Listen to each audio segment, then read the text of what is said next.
जय हिंद दोस्तों। आज हम भारतीय राज्य व्यवस्था के अंतर्गत चैप्टर 26 का उच्चतम न्यायालय से रिलेटेड सारे प्रश्न को देखेंगे। चलिए देखते हैं इसको, इसमें किस तरीके से प्रश्न पूछा गया है। देखिए, सबसे पहला प्रश्न देखते हैं। भारतीय संविधान के किस भाग में संघीय न्यायपालिका का उल्लेख है? ठीक है, ये आरआरबी 2003 में ऐसा प्रश्न पूछा गया था। ऑप्शन ए है भाग 2, ऑप्शन बी है भाग 3, ऑप्शन सी है भाग 4 और ऑप्शन डी है भाग 5। तो इस तरीके से प्रश्न अभी बन रहा था ये। ठीक है, ये आरआरबी 2003 में पूछा गया प्रश्न है। देखते हैं अगला प्रश्न। उच्चतम न्यायालय के मुख्य न्यायाधीश की नियुक्ति कौन करता है? एसएससी 2014 में पूछा गया प्रश्न है। देखिए इसका ऑप्शन ए है लोकसभा का अध्यक्ष, बी राज्यसभा का अध्यक्ष, सी प्रधानमंत्री और डी राष्ट्रपति। ठीक है, अगला प्रश्न देखते हैं। भारतीय उच्चतम न्यायालय के न्यायाधीशों की नियुक्ति कौन करता है? एसएससी 2014 में पूछा गया प्रश्न है। ऑप्शन ए है राष्ट्रपति, बी है मुख्य न्यायाधीश, सी है प्रधानमंत्री और डी है मंत्रिपरिषद। देखिए ये जो दोनों प्रश्न है ना, ये एक ही प्रश्न है। ठीक है, ये और ये। अगला प्रश्न देखते हैं।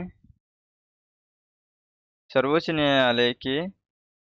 न्यायालय में तदर्थ न्यायाधीश की नियुक्ति होती है जब यूपी पीसीएस 2000 में पूछा गया प्रश्न है ये।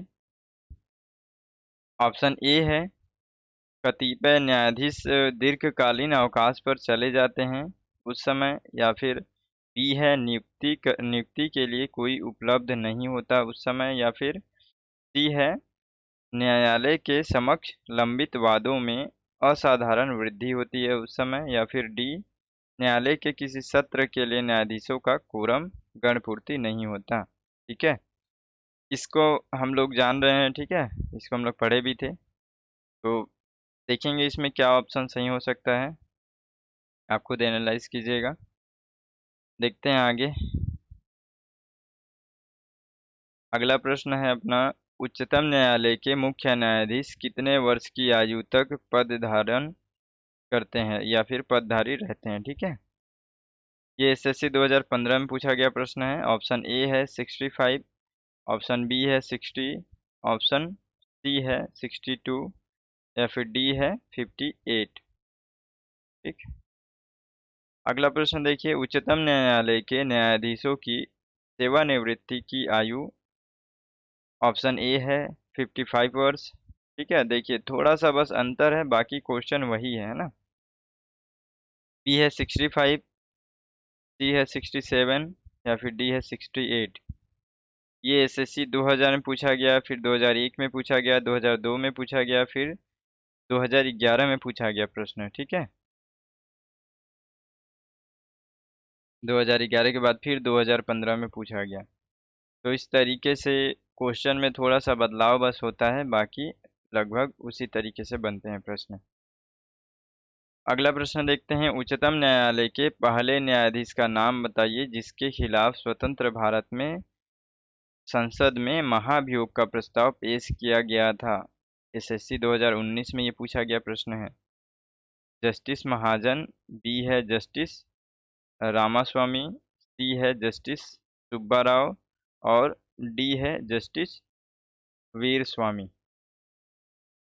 देखिए इस प्रश्न का मैं ये ऑप्शन, सही ऑप्शन जो है उसको मैं बता दिया हूँ, क्योंकि ये एक तरीके से फैक्ट है। ठीक है, तो आपको ये भी मैं बताना चाहता हूँ कि कई ऐसा अगर उच्चतम न्यायालय किसी भी चैप्टर से कोई फैक्ट रहे तो उसको भी ध्यान देना, क्योंकि उससे भी प्रश्न पूछा जाता है। तो इस तरीके से ये जो ये मैं बताया ना आंसर, तो आप इसको एक तरीके से वन लाइनर समझ लो आप कि ये वन लाइनर है, इसको याद करके रखना है कि एक पहले ऐसे न्यायाधीश थे जिनके ऊपर महाभियोग का प्रस्ताव पेश किया गया था, लेकिन पेश किया गया था केवल, है ना। तो जस्टिस रामास्वामी याद रखना, अगर अगले किसी भी एग्जाम में आ जाता है तो आप इसका आंसर बता सकते हैं। अगला प्रश्न देखते हैं। राष्ट्रपति और उपराष्ट्रपति की अनुपस्थिति में राष्ट्रपति के कार्यों का निर्वहन कौन करता है? एसएससी 2015 में पूछा गया प्रश्न है। ऑप्शन ए है नियंत्रक एवं महालेखा परीक्षक, बी है महाधिवक्ता, सी है भारत के मुख्य न्यायाधीश और डी है अटॉर्नी जनरल। अगला प्रश्न देखते हैं। नवा प्रश्न है, निम्नलिखित में से भारत के किस मुख्य न्यायाधीश ने राष्ट्रपति के रूप में काम किया? यूपी पीसीएस 2004 में ऐसा प्रश्न पूछा गया था। ठीक है, देखिए इसको भी एक तरीके से जनरल नॉलेज के तरीके से याद रखेंगे कि जस्टिस एम हिदायतुल्लाह। ठीक है, ये जो है जब हम लोग राष्ट्रपति के बारे में पढ़ रहे थे तो मैं बताया था, तो इस तरीके से इस फैक्ट को भी याद रखेंगे आप। उसके बाद से कौन सा कानून यह निर्धारित करता है कि उच्चतम न्यायालय की समस्त कार्यवाही अंग्रेजी भाषा में होगी? ठीक है, इस तरीके से इस फैक्ट को भी आप याद रखेंगे। ये सीडीएस 2019 में पूछा गया प्रश्न है, तो इस तरीके से यदि प्रश्न पूछा जाता है तो आप उसको बता सकते हैं। देखिए इसका सही आंसर रहेगा ये भारत के संविधान का अनुच्छेद 348। ठीक है, तो याद रखेंगे कि जो अंग्रेजी भाषा में कार्यवाही को अलाउ करता है वो है अनुच्छेद 348। ठीक है, अगला प्रश्न है, भारत में न्यायपालिका न्यायपालिका है, पहला ए स्वतंत्र है, बी संसद के अधीन है, सी राष्ट्रपति के अधीन है, डी प्रधानमंत्री के अधीन है। देखिए ये जो प्रश्न है ये न्यायपालिका की स्वतंत्रता से संबंधित प्रश्न है। ठीक है, तो आप इसको बताएंगे। ये देखिए आरआरबी 2005 में ऐसा प्रश्न पूछा गया था। अगला प्रश्न देखते हैं, राष्ट्रपति और उपराष्ट्रपति के निर्वाचन में विवाद के मामलों को किसको प्रस्तुत किया जाता है? ये एसएससी 2002 में पूछा गया प्रश्न है।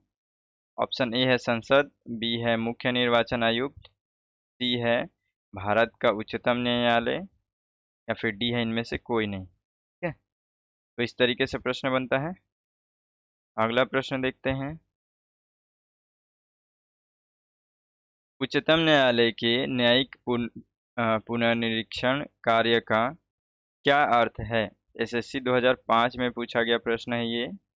ऑप्शन ए है स्वयं अपने निर्णय का पुनर्निरीक्षण करना, या फिर बी है देश में न्यायपालिका कामकाज का पुनर्निरीक्षण करना, या फिर सी है कानूनों की संवैधानिक वैधता का पुनर्निरीक्षण करना, या फिर डी है संविधान का आवधिक पुनरीक्षण करना। तो ये न्यायिक पुनरीक्षण से प्रश्न है, तो इसको आप बताइएगा। ये एसएससी 2005 में पूछा गया प्रश्न है।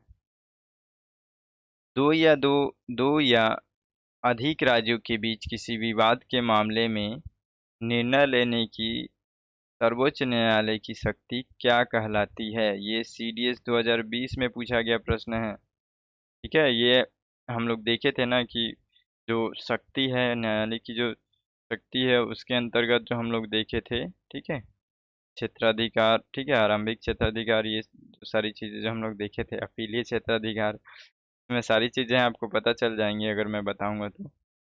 देखिए ऑप्शन ए है अंतर्निहित अधिकारिता। देखिए ये जितना भी ऑप्शन मैं फटाफट पढ़ रहा हूँ ना, मैं ये मान करके चल रहा हूँ कि जैसे ही मैं ऑप्शन पढ़ रहा हूँ आप तुरंत आंसर ढूंढ ले रहे हैं। ठीक है, क्योंकि आप जस्ट पिछले चैप्टर को आपने पढ़ा है, तो इसलिए आप अपने आप को एक बार चेक कर रहे हैं, प्लस आप ये देख रहे हैं कि कैसा प्रश्न बन रहा है। तो इसलिए मैं तुरंत तुरंत अपना क्वेश्चन पढ़ के निकल जाता हूँ, ताकि आप उसको तुरंत, अगर आप अच्छे से पढ़े हैं तो आप आंसर तुरंत बता देंगे, तुरंत आपको हिंट हो जाएगा, या फिर आपको फिर से पढ़ना पड़ेगा, तो आप अपने आप को चेक कर लेना।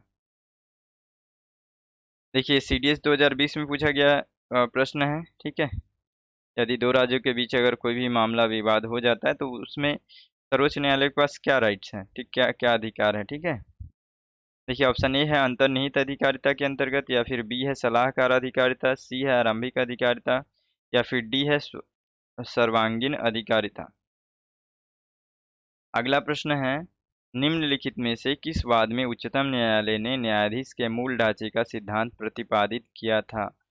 यूपी पीसीएस 2013 में पूछा गया प्रश्न है। ऑप्शन ए है गोलकनाथ, बी है एक अ, ए, एक के गोपालन, सी है मेनका गांधी और डी है केशवानंद भारती। ठीक है, कई बार हम लोग इसको पढ़े हैं इसलिए मैं इसका आंसर नहीं बताऊँ यहाँ पे। ठीक है, अगला प्रश्न, निम्नलिखित में से उच्चतम न्यायालय की सबसे पहली महिला न्यायाधीश कौन थी?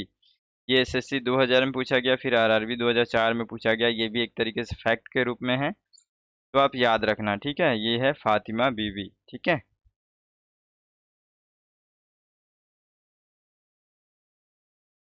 अगला प्रश्न देखते हैं, संविधान की व्याख्या करने का अंतिम अधिकार किसे प्राप्त है?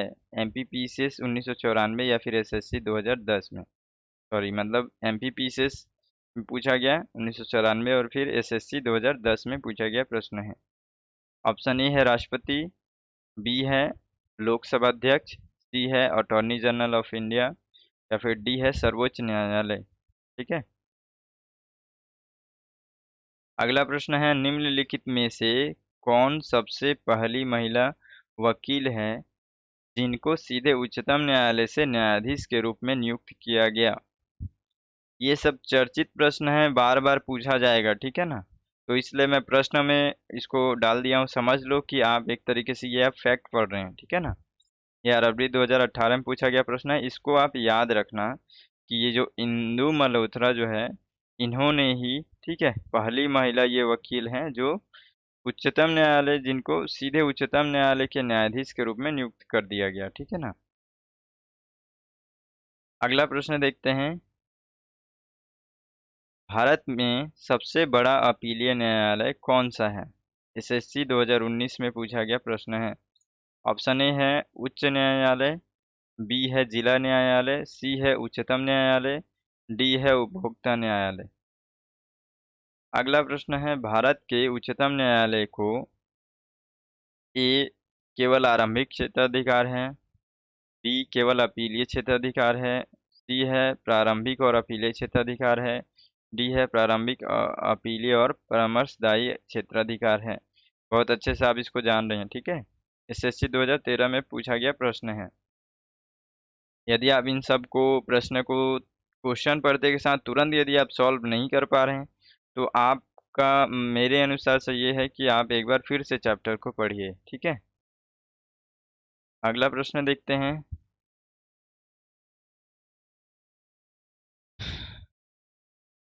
खालिस्तान के फैसले भारत के बाकी सभी न्यायालयों को मान्य होते हैं। एसएससी 2017 में पूछा गया प्रश्न है और 19 में।